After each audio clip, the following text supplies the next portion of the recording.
Gail with Gail's Southern Living. Today I'm going to make iced coffee. Alright guys, let's get started. So I developed this because I love iced coffee, but we don't have a Starbucks in my small town, nor would I probably want to pay their huge prices. So I started making iced coffee on my own. I'm going to grab a cup measure real quick. Alright, so if I decide I don't want to drink hot coffee in the morning, I'll pour what's left over of the coffee into a jar, a mason jar usually. I'm trying to get this open. Barely started the video, already having a blooper. I can't get it open.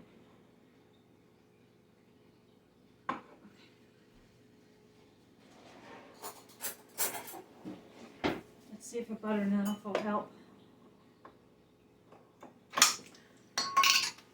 There's the rest of my blooper. All right. I've just started. I'm already wearing coffee. All right, so I'm going to pour 1 cup of coffee into the measuring thing and into the blender. And I'm going to clean up my mess.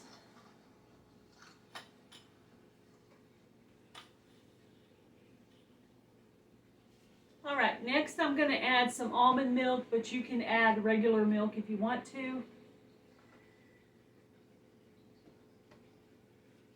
And I usually don't measure, I usually do this by just the way it looks. So I'm going to try half a cup and see if that looks right. I'm going to go with a whole cup. Oops, that's going to be over a whole cup. I'm going to use half of it. So I added 1 cup of cold coffee, 1 cup of almond milk, but you can also use whole milk or 2% or whatever you use.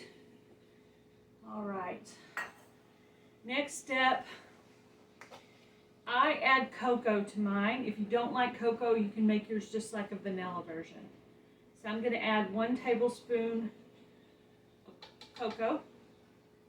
And this is just baking cocoa unsweetened. Okay, and I'm going to do 1 tablespoon of vanilla.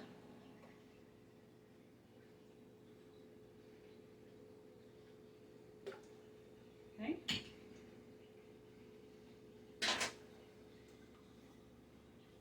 Okay, and 1 tablespoon of instant coffee. I used to do it with just the coffee, just the cold leftover coffee. But to give it a kick, because you want to get a little punch out of your iced coffee, I started putting 2 tablespoons of instant coffee, and that gives it a kick and a really good flavor. The chocolate mixed with the instant coffee, so good. And then you want to do some kind of sweetener. I'm just going to do a little packet of pink stuff. You can use regular sugar, you can use Swerve, you can use whatever kind of sweetener that you normally would use. And the secret ingredient, creamer. Now, I use flavored creamer for this. This is the secret ingredient, the most important thing, because it gives it the flavor. Now, this looks like just plain creamer, but what I did was I bought a flavored creamer and mixed it with the plain. I do that so it's less calories. So I'm just going to do probably about 2. I just kind of pour a little bit in there, like that. Probably 3 or 4 tablespoons, I'm not sure exactly. And one more thing, okay? Then I add 3 or 4 cubes of ice. And this usually makes 1 portion. But sometimes I'll make it a little larger if I'm going to make it for hubby or one of my daughters to drink with me.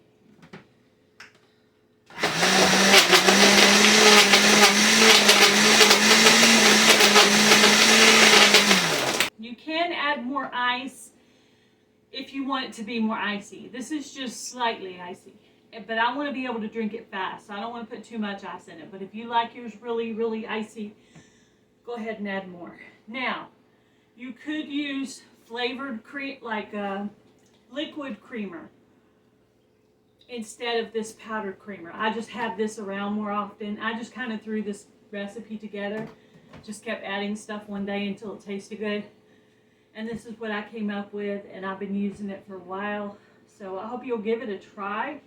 It's really good. I will put the recipe in the description box. There's a lot of ways you can vary this. The most important ingredient is obviously the flavor. And like I said, the instant coffee gives it a punch. But you can try it with regular leftover coffee if you want to. I do recommend that you refrigerate it the day before you're going to make it. So this is what it looks like. It's really good. It's delicious. I hope you'll try it. Hope you enjoyed this recipe. Please share this video on your community tab if you don't mind. Please like this video, and please make a comment to let me know what you think of my recipe, or at least say, hi, how are you doing? Anyway, you guys have a great day. Be blessed.